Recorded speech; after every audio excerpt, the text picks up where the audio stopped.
नमस्कार, जय श्री राम। कैसे हैं आप सभी? उम्मीद है बहुत बढ़िया होंगे भाई। आज हम क्लास 11 फिजिक्स में आपके लिए चैप्टर नंबर 2 सरल रेखा में गति और इस चैप्टर से जो पेपर में प्रश्न पूछे जाते हैं जिस टाइप से, वो क्वेश्चन आपके लिए लेके आए हैं। और आज की ये क्वेश्चन हमारे चाल, दूरी, वेग, विस्थापन आधारित आंकिक प्रश्न होंगे जो कि परीक्षा की दृष्टि से अति महत्वपूर्ण है।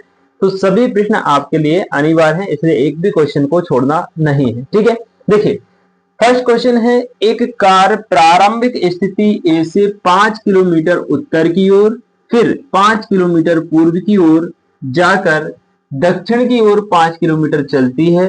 कार इस यात्रा में 45 मिनट का समय लेती है। ज्ञात करो। क्या क्या ज्ञात करना है? कार द्वारा चली गई कुल दूरी, कार का विस्थापन, कार की औसत चाल और कार का औसत वेग। तो सबसे पहले हम डायरेक्शन एक बार देख लेते हैं कि हमारे डायरेक्शन किस तरीके से काम करते हैं। देखो भाई, ये हमारी उत्तर दिशा होती है जिसको नॉर्थ कहा जाता है, ये दक्षिण दिशा जिसको साउथ कहा जाता है, ये ईस्ट यानी पूर्व और यहाँ पर वेस्ट यानी पश्चिम। इस प्रकार से हमारी दिशाएं काम करती हैं। अब एक जो कार है तो हम इसको मूल बिंदु से लेके चलते हैं। मूल बिंदु से लेके यहाँ कोई कार है, प्रारंभिक स्थिति इसकी ए पर है। ए से ये उत्तर की ओर 5 किलोमीटर चलेगी भाई। तो हमने ए से इसको उत्तर की ओर कितना चलाया? 5 किलोमीटर चलाया। फिर उसने कहा कि ये पूर्व की ओर जाकर फिर यहां से कहां जा रही है? पूर्व की तरफ। तो ये हमारा उत्तर हो गया। अब यहां से कहां जाएगी वो? पूर्व की तरफ। कितना जा रही है? 5 किलोमीटर। तो यहां से 5 किलोमीटर हमने इसको चलाया पूर्व की तरफ। 5 किलोमीटर। ये भी कितना है? 5 किलोमीटर है। फिर पूर्व की तरफ 5 किलोमीटर चलने के बाद ये दक्षिण की तरफ भी 5 किलोमीटर आ जाती है। तो दक्षिण माने डाउन में आएगी। ये ऐसे करके 5 किलोमीटर और नीचे की तरफ आ जाती है। 5 किलोमीटर। ठीक है भाई, ये अपन ने कार का डायग्राम बनाया, कार द्वारा चलेगी दूरी का। अब ए से लेके ये बी तक गई, बी से लेके सी तक गई, सी से लेके ये डी तक गई। अब ए और डी को ऐसे करके हमने डॉटेड लाइन के थ्रू मिला दिया। फर्स्ट क्वेश्चन में हमसे पूछा गया कि कार द्वारा चली गई कुल दूरी ज्ञात कीजिए। तो देखो भाई, दूरी कैसे हम ज्ञात करेंगे? कार द्वारा चली गई कुल दूरी, कुल दूरी। देखिए सबसे पहले कार ए पर थी, ए से गई 5 किलोमीटर बी, फिर 5 किलोमीटर सी पर और फिर 5 किलोमीटर डी पर। तो 5 प्लस 5 प्लस 5, टोटल दूरी कितनी हो रही है? 15 किलोमीटर हो रही है। तो दूरी बराबर हो जाएगी 5 प्लस 5 प्लस 5 यानी कि 15 किलोमीटर। कार द्वारा जो दूरी तय की गई है वो कितनी कही गई है? 15 किलोमीटर। कार का विस्थापन पूछ रहा है। अब विस्थापन क्या होता है भाई कि कार की जो अंतिम स्थिति है, यानी कार लास्ट में जाकर कहां रुकी है और कार कहां से गई थी, प्रारंभिक स्थिति कहां है, उन दोनों के बीच के न्यूनतम डिफरेंस को विस्थापन कहा जाता है। तो पहले कार हमारी ए पर थी और अब कहां पर पहुंच गई है? डी पर। ए और डी के बीच में कितनी दूरी मिल रही है? देखो अगर इसको देखें तो ये एक समांतर चतुर्भुज बन रहा है, या हम कहें वर्ग बन रहा है, क्योंकि ये भुजा 5 है, ये भुजा 5 है, ये भुजा 5 है। तो इसके जस्ट सामने ये है, तो ये भी कितनी हो जाएगी? 5 किलोमीटर ही हो जाएगी। तो हम लिखेंगे कार का विस्थापन, कार का विस्थापन। कार का जो विस्थापन है एडी बराबर वो कितना हो जाएगा? 5 किलोमीटर हो जाएगा। ये कार का विस्थापन आ गया। क्लियर? अब हम बात करते हैं थर्ड नंबर, कार की औसत चाल ज्ञात कीजिए। देखिए चाल का सूत्र होता है चाल बराबर दूरी बटे समय। तो दूरी तो टोटल अपने पास 15 है, समय कितना है? 45 मिनट का। क्योंकि समय मिनट में दिया गया है तो पहले हम इसको घंटे में कन्वर्ट करेंगे। ठीक है, तो हम यहाँ पे लिखेंगे समय यानी कि टाइम बराबर कितना है? 45 मिनट है। जब हम इसको घंटे में कवर करेंगे या कन्वर्ट करेंगे तो 45 में हमें 60 का भाग देना पड़ेगा। 60 का भाग देंगे तो 15 से कटेगा 3 बार, 15 से कटेगा 4 बार, यानी कि 3/4 घंटे हम इसको लिख सकते हैं। हमारे पास जो टाइम है अगर उसको घंटे में देखेंगे तो 3/4 घंटे है। अब कार की औसत वेग, औसत चाल हमको निकालना है। नंबर थर्ड पे देखिएगा इधर, कार की औसत चाल। औसत चाल का फॉर्मूला क्या होता है बेटा? औसत चाल का फॉर्मूला होता है कुल दूरी बटे में कुल समय। यानी कार ने टोटल दूरी कितनी तय की है और उस पूरी यात्रा में पूरी दूरी तय करने में उसको कितना समय लगा है, इसके अनुपात को हम चाल कहते हैं भाई। तो टोटल दूरी कितनी है? 5 यानी 15 दूरी है हमारे पास, अपॉन समय कितना लग रहा है? तो 3/4 घंटे लग रहा है।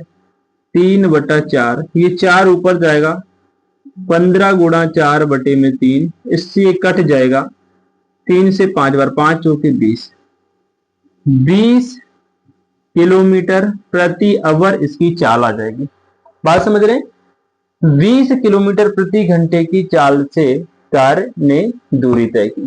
ठीक है, अब आपसे पूछ रहा है कि कार का औसत वेग क्या होगा भाई? तो कार का औसत वेग क्या होगा? कार का औसत वेग, नीचे दिख रहा है क्या? एक बार मैं चेक कर लेता हूं।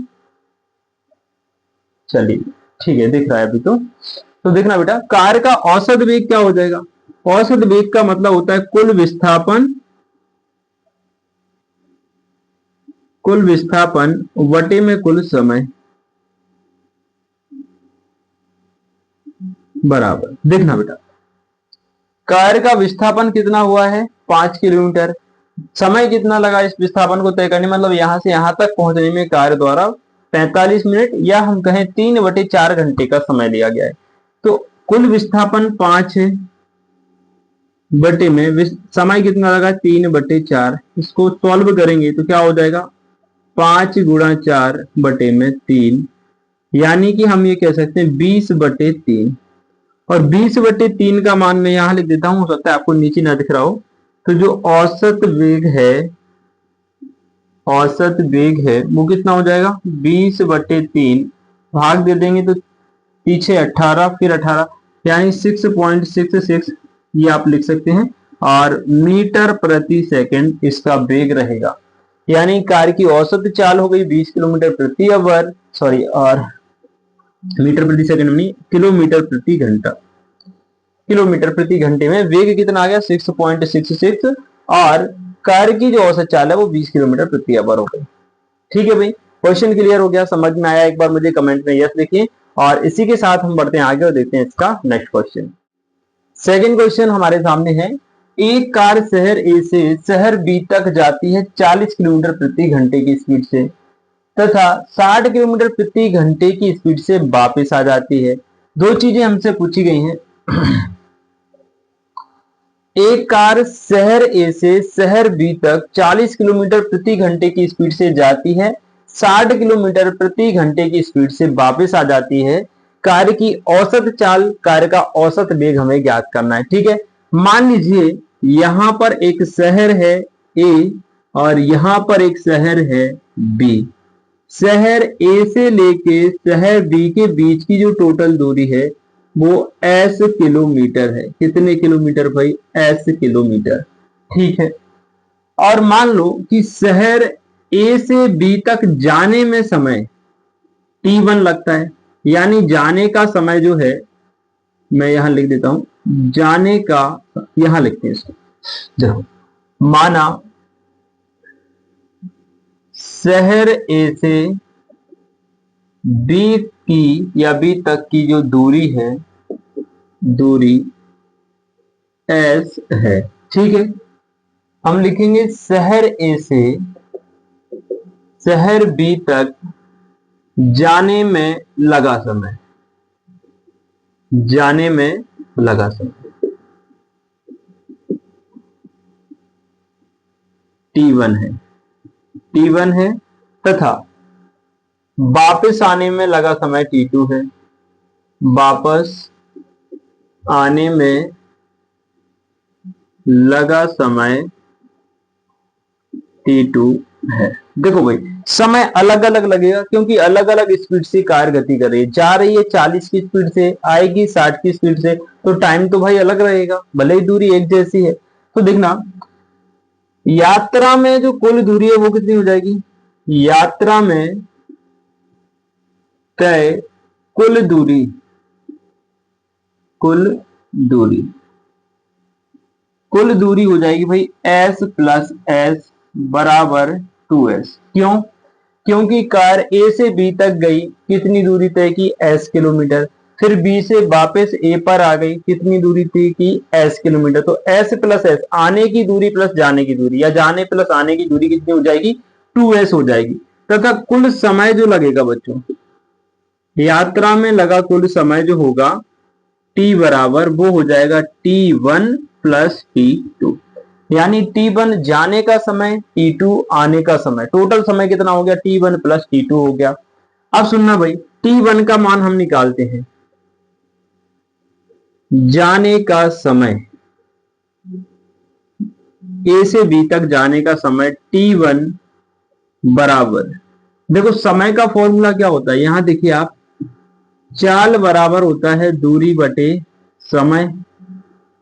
तो यहां से समय का फॉर्मूला बनता है दूरी बटे चाल, दूरी बटे चाल। अब समय t1 की बात हो रही है, t1 कौन सा समय है? जब कार a से b तक जा रही है। तो a से b तक जाने में दूरी कितनी तय कर रही है कार? s दूरी तय कर रही है। किस चाल से जा रही है a से b तक? तो 40 किलोमीटर प्रति घंटे की चाल से। यानी दूरी आप s लिखेंगे और चाल कितना लिखेंगे? 40। और ये बन गया आपका समीकरण नंबर 1, या t1 का मान आ गया। ठीक है, इसी प्रकार वापस आने का समय लिखेंगे हम, वापस आने का समय, वापस आने में t2 समय ले रही है, तो वापस आने में दूरी तो वही है, b से a तक की दूरी वही s रहेगी, लेकिन किस स्पीड से वापस आ रही है? 60 की स्पीड से वापस आ रही। तो ये समीकरण 2 हो गया। तो कुल समय जो है ना बेटा, कुल समय, कुल समय, कुल समय हमारे पास कितना है बेटा? कुल समय t बराबर हमने लिखा है भाई t1 प्लस का t2। तो कुल समय t बराबर हो जाएगा s बटे 40 प्लस s बटे 60 हो जाएगा। क्लियर? इसको हम सॉल्व कर लेंगे तो देखो 60 का और 40 का एलसीएम कितना आएगा भाई? 120 आएगा, 120। 40 का भाग भी 120 में जाएगा और 60 का भाग भी 120 में जाएगा। अब देखो 40 से 120 को डिवाइड करेंगे 3 बार, 3 का गुणा हो जाएगा इधर s में, तो 3s प्लस 60 से 120 को 2 बार डिवाइड हो जाएगा और यहाँ हो जाएगा 2s। तो इसको सॉल्व करने के बाद आई थिंक नीचे ना दिख रहा हो तो मैं यहाँ लिख रहा हूँ, t का मान कितना आ जाएगा? कुल समय का मान कितना हो जाएगा? देखो 2 और 3 5s, ये 5 लिखा है बेटा और पीछे s लिखा है। ठीक है, बटे में कितना आ रहा है? 120। 5 से ये कट जाएगा, 5 दूनी 10, बचेगा कितना? 2 20, 5 चौके 20। यानी टोटल जो समय है t का मान हमारे पास कितना आ गया? s बटे 24। t का मान कितना आ गया? s बटे 24। आपसे क्या पूछ रहा है भाई? आपसे पूछ रहा है कार की औसत चाल तथा कार का औसत वेग क्या होगा। देखो औसत चाल का फॉर्मूला क्या होता है भाई? औसत चाल का फॉर्मूला होता है कुल दूरी बटे कुल समय। तो हम लिखेंगे कार की औसत चाल, औसत चाल, औसत चाल के लिए लिखेंगे हम कुल दूरी बटे में कुल समय, कुल समय। ठीक है, तो देखो भाई टोटल दूरी कितनी है? 2s, क्योंकि s दूरी गई और s दूरी वापस आ गई, तो 2s दूरी है। समय टोटल कितना लग रहा है भाई? s बटे 24। तो यहां लिखेंगे हम s और बटे में 24। तो देखना आप 2s बटे में s, ये 24 ऊपर जाएगा, s से s कट जाएगा, 24 दूनी कितना हो गया? 48 किलोमीटर। यानी कार की जो औसत चाल है वो 48 किलोमीटर प्रति घंटा आ गई। कितनी आ गई? 48 किलोमीटर प्रति आवर। ये कार की औसत चाल है। अब आपसे पूछ रहा है कार का औसत वेग कितना होगा। तो देखना भाई, कार का औसत वेग, कार का औसत वेग जो होता है कुल विस्थापन बटे कुल समय होता है। कुल विस्थापन बटे में कुल समय, समय लिख दो या कुल समय लिख दो, एक ही बात। तो टोटल विस्थापन कितना हुआ भाई? कार का विस्थापन हुआ कितना है? आप देखना कार कहां पर थी? ए पर थी, ए से बी तक गई, बी से वापस कहां पर आ गई? ए पर ही आ गई। तो विस्थापन तो 0 हो गया ना भाई। यानी कार जहां पे थी वापस आके वहीं पे रुक गई। तो कार द्वारा तय विस्थापन जो है कितना हो गया, 0, क्योंकि जो इसकी प्रारंभिक स्थिति थी वही इसकी अंतिम स्थिति है। तो दोनों के बीच में डिफरेंस होगा क्या, नहीं होगा। यहाँ पहले खड़ी थी, यही वापस आके खड़ी हो गई, तो विस्थापन कितना हो जाएगा, 0 हो जाएगा। तो कार का जो विस्थापन है वो 0 हो गया, और समय कुल कितना लग रहा है, यहां से यहां तक है T1 प्लस T2, यानी T समय लग रहा है। तो 0 में किसी भी संख्या का भाग देते हैं, क्या आ जाए, 0। तो औसत वेग कितना हो जाएगा भाई, 0 किलोमीटर प्रति आवर, यानी कार का कोई वेग यहाँ पर नहीं निकला। बात समझ में आई, एक बार कमेंट सेक्शन में ऐसे लिखिए। और हम बढ़ते हैं नेक्स्ट क्वेश्चन की। नेक्स्ट क्वेश्चन आपके सामने है, एक कार सरल रेखा में समय t1 तक वेग v1 से तथा समय t2 तक वेग v2 से चलती है, कार का औसत वेग ज्ञात कीजिए। बहुत सिंपल सा क्वेश्चन है, देखिएगा। मान लीजिए कार यहां से चलना प्रारंभ करती है बिंदु ए से कार ने बिंदु बी तक दूरी तय की। तो ए से बी तक जाने में कार द्वारा लिया गया समय कितना है, t1 है, और ए से बी तक जाने में कार द्वारा जो वेग लिया गया है, किस वेग से कार गई है, तो वो वेग कितना है, v1 है। बी से माना सी तक कार गई, और बी से सी तक जाने में जो समय लिया है वो t2 है, और बी से सी तक जो कार का वेग है वो कितना है, v2 है। अब हमसे पूछ रहा है कार का औसत वेग कितना होगा। औसत वेग मतलब कुल दूरी या कुल विस्थापन बटे कुल समय, यही होगा कार औसत वेग का मतलब। तो यहां से आप देखिए एक चीज समझ में आ रही है हमको कि कार की जो दूरी है वही कार का विस्थापन है, क्योंकि यहाँ पर कार वापस नहीं आई है। देखो कार ए से बी तक गई और बी से कहां तक गई है, सी तक। तो ये जो ए से सी तक है यही कार का विस्थापन है AC, और यही कार की दूरी है। तो यहाँ पे विस्थापन और दूरी बराबर है, इसलिए कंफ्यूज नहीं होना है, ठीक है। तो हम लिखेंगे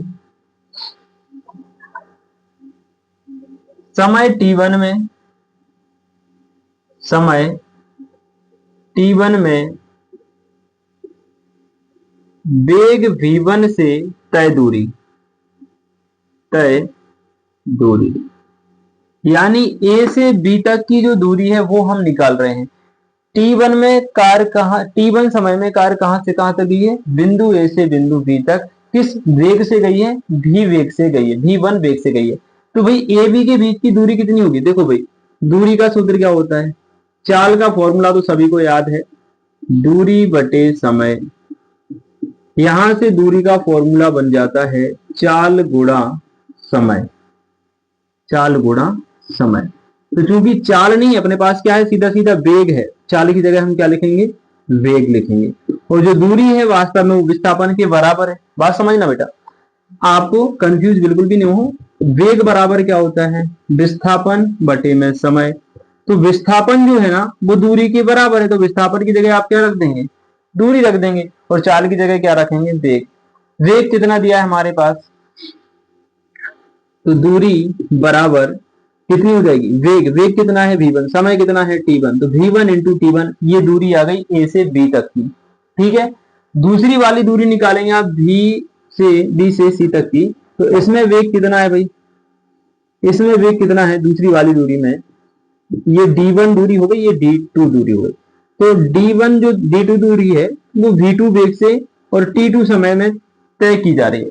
यानी बी बिंदु से सी तक जाने में वेग का प्रयोग किया गया है v2 वेग का, और समय कितना लिया गया है t2। तो दूरी कितनी हो जाएगी, v2 इंटू t2। टोटल समय कितना लग गया भाई, ए से बी तक जाने में t1 लगा और बी से सी तक जाने में कितना लगा, t2 लगा। तो कुल समय और कुल दूरी लिखना बेटा। तो पहले हमने लिखा समय t1 से वेग v1 से, समय t1 में वेग v1 से तय दूरी, इसको हम d1 लिख लेते हैं, और d का मान कितना हो जाएगा, v1 इंटू t1। क्लियर। इसी प्रकार समय t2 में वेग v2 से तय दूरी